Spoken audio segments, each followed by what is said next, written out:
Hey, we are back with the vlog. This is our Game of Thrones Season 7, Episode 1 recap. It is a spoiler heavy, dominant episode. So if you haven't seen the episode, do not watch any further unless you want to be spoiled.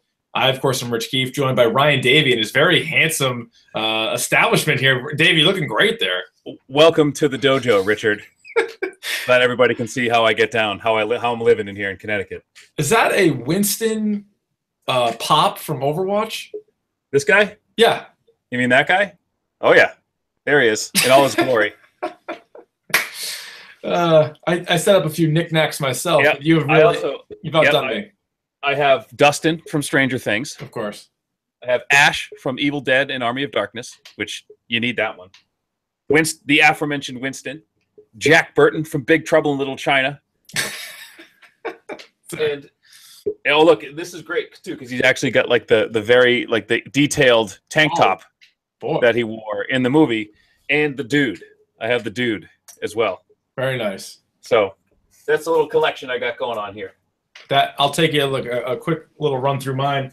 We got Reaper from Overwatch. I feel like we should trade. We have Mega Man from Mega Man.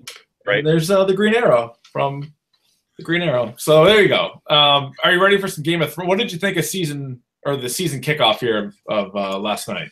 There were a lot of things I liked. There were some things that were just okay, and there was one thing that I fucking hated that we will get to momentarily. All right, let's just run through it thusly. The name of the episode was Dragonstone. That's going to be very important. We'll go back to that. Arya Stark. We really hit the ground running with Arya. And I think for a lot of people, what was happening there at the beginning was pretty predictable because you knew that she'd already killed Waldo Frey and you knew she was capable of being like Clayface. So you kind of knew what was going on, but still, that was sweet as she kills like 100 Freys and saves the girl that's there and is establishing herself as a complete badass. Yeah, and there was that moment where you're like, is this a flashback or is it like right? And I'm thinking like, is it the banquet they had right before the Red Wedding? And then obviously it wasn't. So there was like, you put the pieces together as it went. So you're like, oh, and then you're like, when she started saying like, oh, so you kill pregnant women and a mother of 5, you just slit her throat. So good job. I knew. I was like, oh shit, here we go. Yeah, I thought one of the great giveaways to me was when she's like, all right, make sure everybody gets like some wine or whatever. She's like, make sure they all get something to drink. I'm like, yes, this is definitely happening. Now, later on in the episode, she's by herself. She's rocking on a horse, and she comes upon Ed Sheeran. And this is the thing. I absolutely hated this, and my wife was like, it's not a big deal, and we have friends come over and watch it with us. Hang on. So this guy's like, now, as a huge Game of Thrones nerd, he's like, you're banking on the fact that a lot of people who read Game of Thrones and a lot of people who are like really into this have no idea who Ed Sheeran is. And I said, I get that. You put arguably one of the biggest pop stars in the world in this show where he's singing. Yeah, I didn't like that. And I hated it. And my point to them was, this isn't like Big Bang Theory. This isn't like, this isn't like New Girl or some bullshit sitcom where you can just do celebrity cameos. Like I feel like it's better than that, and it pissed me off. I feel like if this show was going to jump the shark, that's when they did it. Now, it pissed me off that they lowered themselves to celebrity cameos. That was lame. It was very out of character for this show, and because think about how many celebrities love the show and I'm sure would love to be on it, and they haven't gone there.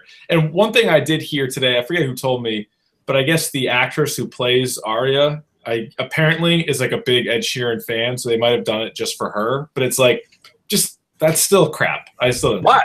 Yeah, like why? Like why do that? You know what I mean? And for me, like if you take as a stand, and someone's like, well, he could show up later. I'm like, I hope they cut his head off. That'd be amazing. He's not showing up later. And second of all, even if you take that as a standalone episode, if he's only in that episode, that entire scene is useless.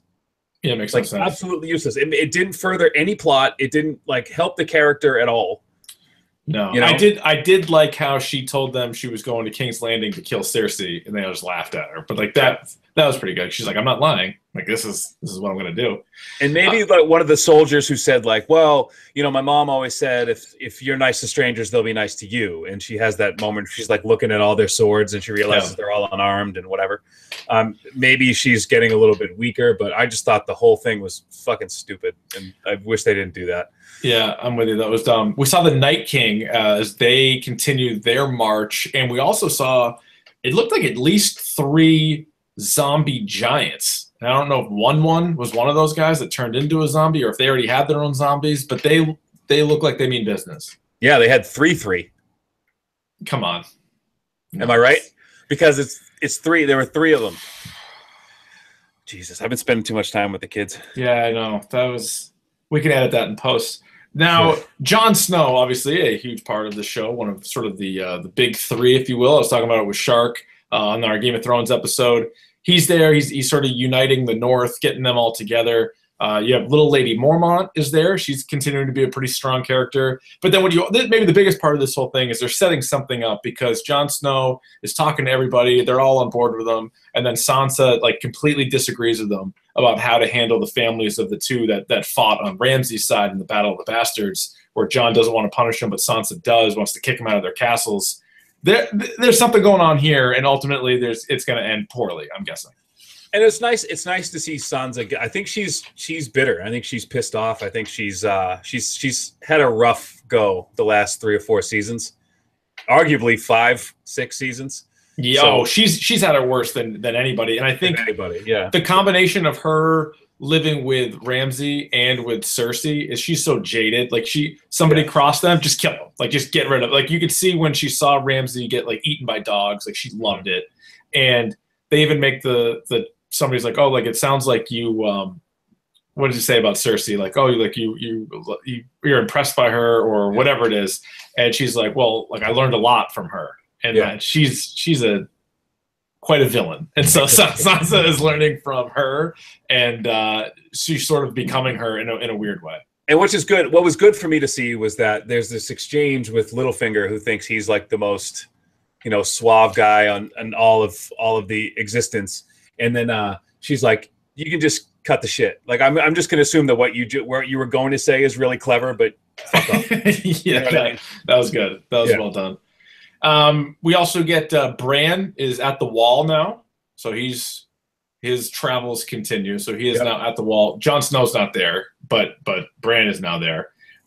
Some good Cersei Jaime stuff in this episode. I like how they're standing on a map, and this kind of really like dumbs it down for everybody. She's like basically they're like, we're here, and we have enemies here, we have enemies here, we have enemies here. Like everybody around them is trying to kill them.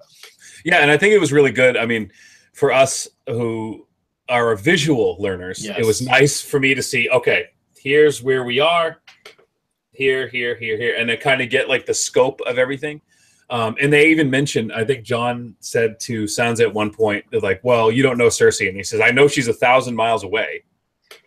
So it's good to get like spacing in, you know what I mean? Yeah, be like that's, and they're a southern army. Like they're not going to come flying up and piss them off, even though they sent a raven. The raven got there and said, bend your knee or we're going to kick your ass. So basically they need somebody. Like we see what Daenerys, and we'll get to her in a second, we see what their crew is. So the Lannisters need some help. And so Euron Greyjoy is like, I'm in. He wants to marry a queen. He shows up. He looks a lot. Everybody on Twitter was saying looks a lot like Bam Margera. Like he's dressed kind of like an asshole. He does, yeah. Yeah, it's kind of a weird thing. And so he proposes to Cersei. She turns him down because he literally killed his brother already, and he'll do anything. Like he'll turn his back on them in a second.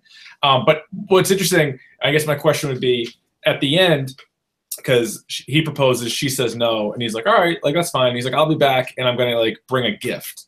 Mm-hmm. Like, what do you think the gift is? Well, I know from the books I'm no Brian Sharkey, but I know. Did you read all the books? I read like the first 2 and the last one because I figured I'd seen the show, so I was pretty much all caught up. But they are a slog. I don't know if you've attempted to read these things. No, I'm more of a graphic novel guy. It lost me. There was a point where there was a scene with the Hound. Where he was sitting in drinking a beer, and then there was a 4-page description of where the beer came from. And I'm like, you know what? Like the history of like the who made the beer and where it came from. That's much too much. And I like beer. I'm a beer guy, but that's not really for me. And so that was tough. But I know what I'm not going to say what it is. So you know what the gift is in the book? Yeah, I know what the. I have a guess, but I feel like it's correct. And this goes back to my biggest fear of the season is I don't want to see any of the 3 dragons die.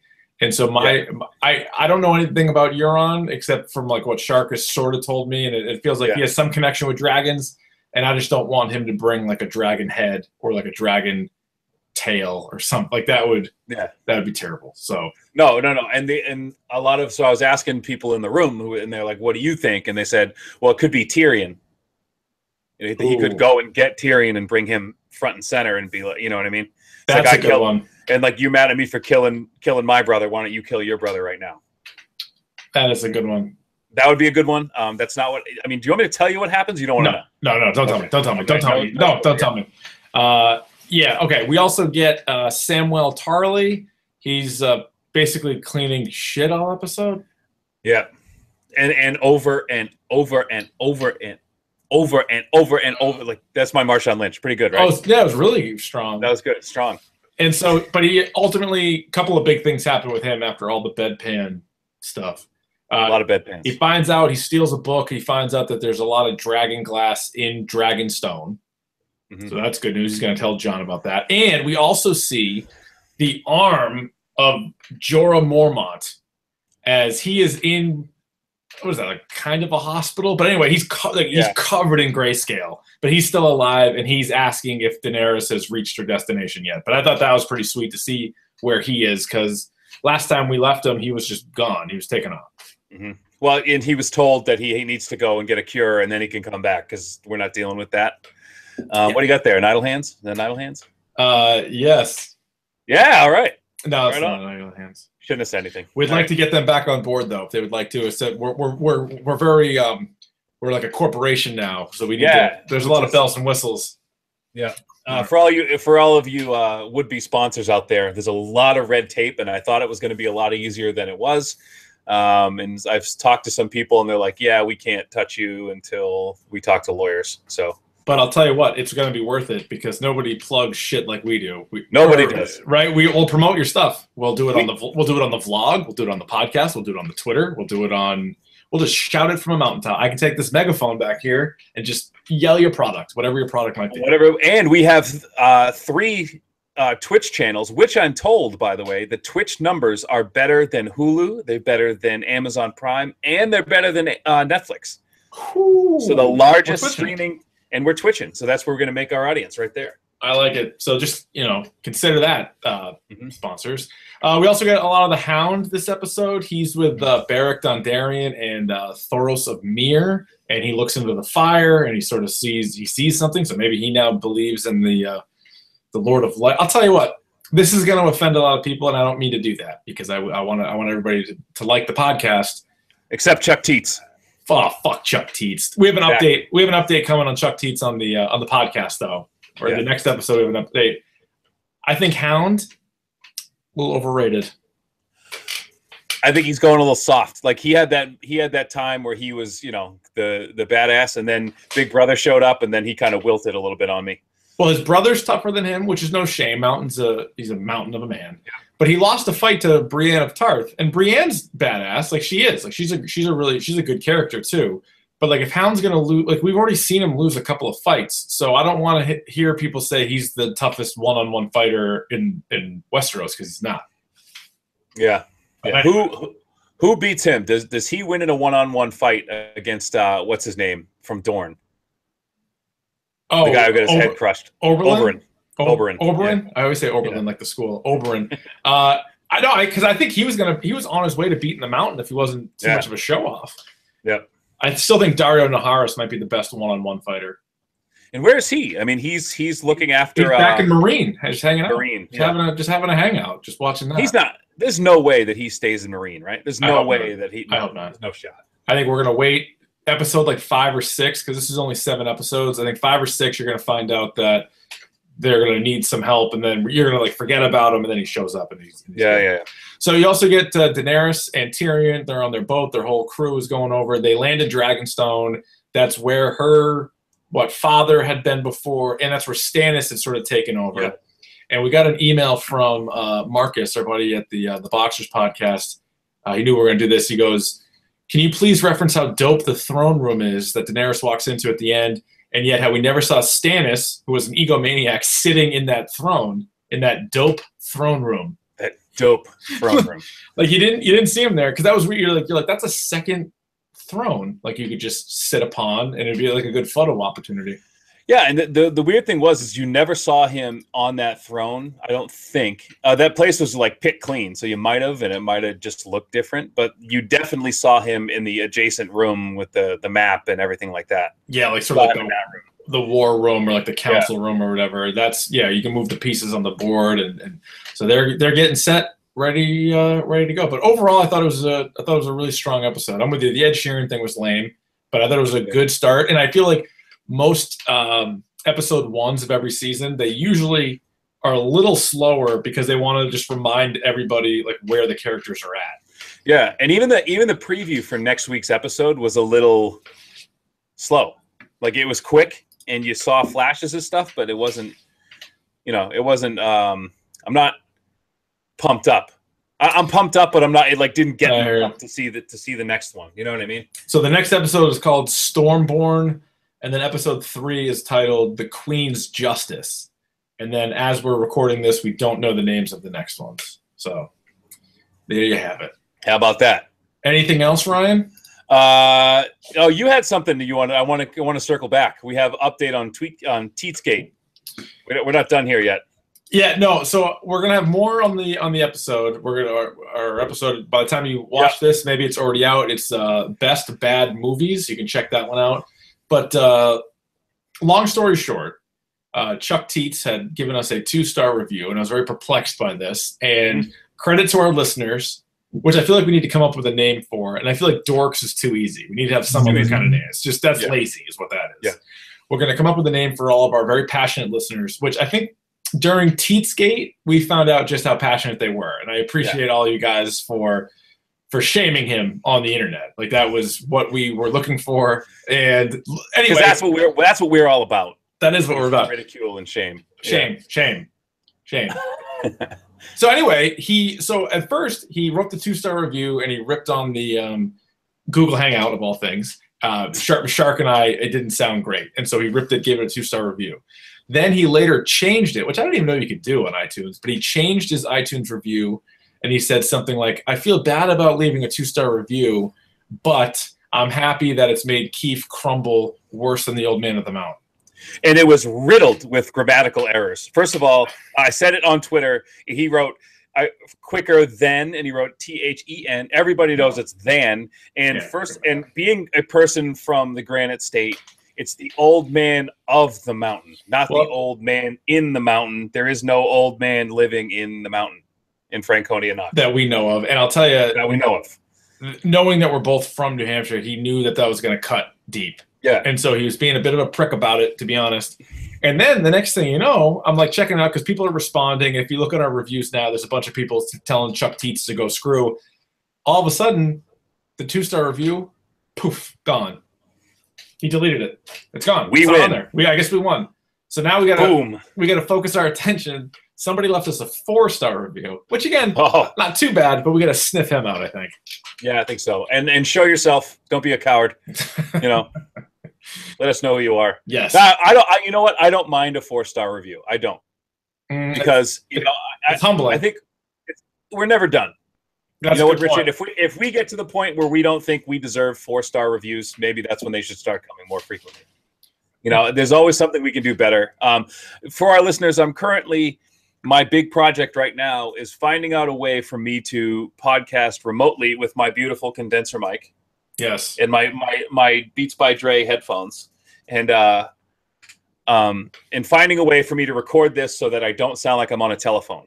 And it's good for our viewers to see us interact, Richard, and know that I'm actually a person, that I'm alive. That's true. You know what we can even do sometime is I think with this technology, we can set it up where we're recording a vlog live, and we can also people can watch it live, and they can leave us comments while we're on. So we can do that on Twitch because they have what's their big thing. It's like IRL, like in real life. So like they have all these streamers who are, you know, just showing you who they are and like in real life. So I can set it up where. Can we do both ways though, or just your way? I mean, it's every way. Is the thing. Every which way but loose. All right, here we go. Here's the 4-star review. So this guy who calls himself Preacher978. Good name. It's great. Back in April 19th. So this was like 3 months ago. He wrote, you have like a title, you rate it, and then you have like a review. And so his title was Great Podcast, Awesome Stuff. Can't argue with that. 4 stars. Yeah. He writes #dork, and he writes out hashtag. That's funny. I'm in on that. He goes, #TheDork is a great way to get an in-depth perspective on games, movies, and comics. Okay, starting out pretty good. Have you ever seen Tripping the Rift? Great adult cartoon. That's an old one. That was like when Adult Swim first came out. I have seen Tripping the Rift. It's old like computer animation show that was on Adult Swim way back in the day with like Space Ghost. I remember watching Space Ghost and that being on at some point. I just feel like, and again, you're right. We should be okay with 4-star reviews, and that's fine. But he said great twice and awesome once. What's it going to take? You know. All right, but anyway, it's another fight for another time. Yeah. So that's all he said? That's it. That's the whole review. I don't know, man. So I don't know how that. Yeah. I don't know how you land on 4 with that, but I don't know. I don't know. What else you got? I finished Glow. That was really good. And I was going to save this. No, you know what? I'll mention what I'm watching now is the Defiant Ones on HBO. It's a 4-part documentary miniseries. I finished it.